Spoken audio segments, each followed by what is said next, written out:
Before you watch Kong vs. Godzilla, let's take a look at what happened before. Here is your review for Kong Skull Island, right here on Movies in a Nutshell.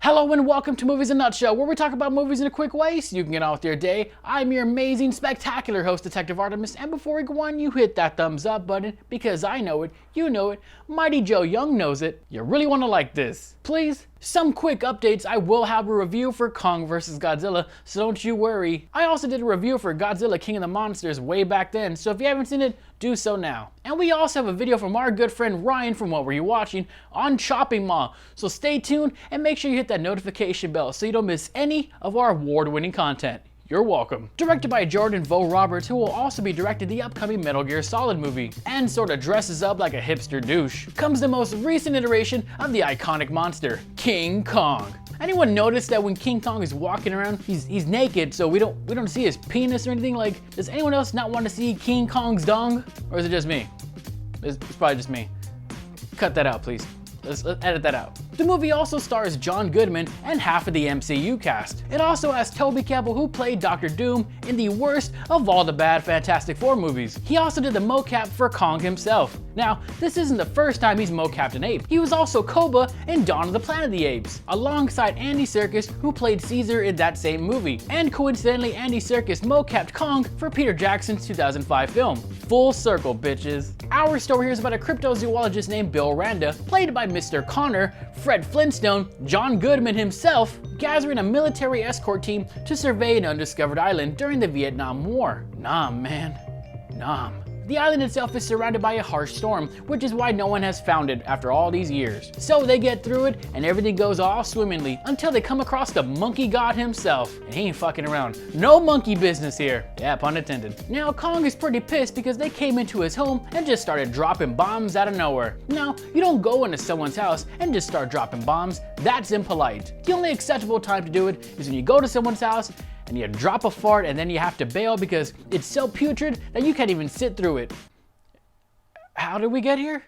So Kong fucking annihilates most of the team by using their helicopters, swinging them like a fucking baseball bat. I love this scene. Pure badass fun. They eventually come across John C. Reilly's character Marlowe, who we saw at the beginning of the movie getting stranded during World War II. He was there after all these years, lost in time. He managed to survive and live amongst the native people, the Iwi. He then fills in the team/the audience of Kong's tragic backstory. We learn that Kong's parents were killed by these lizard creatures called skull crawlers, which remind me of those goddamn leapers from the Dead Space games. I fucking hate those things. There is also a scene where we see Kong fight a giant-ass squid, which is an homage to the 1962 King Kong vs. Godzilla. Boy, that movie has not aged well, but it's still fun. I love the way Kong looks in this movie. He's big, he's ripped, and he's very agile too. And I love how they say he's still growing despite him being over 100 feet tall in this movie. What that does is that it makes it more of a fair fight when he comes across Godzilla. I hated how Brie Larson's camera was fucking waterproof and indestructible, just like that goddamn camera from Cloverfield. You know, cameras have a higher survival rate than humans in these monster movies. That's statistics. Sam Jackson's character does die in this movie, but not without almost giving us a complete motherfucker. Motherfucker. The movie ends when Kong has that final fight with the Skullcrawler Alpha, Ramarak, in this fucking awesome fight scene with a gnarly ass kill. Ooh, sweet disembowelment. I fucking loved it. There's also a post-credit scene where we see the survivors of the team being told about the other monsters that do exist, like Mothra, Rodan, King Ghidorah, and of course, Godzilla himself. Further set up the interconnections between movies and the monsterverse with the whole Project Monarch and Muto thing. I swear I get chills every time I hear that Godzilla roar.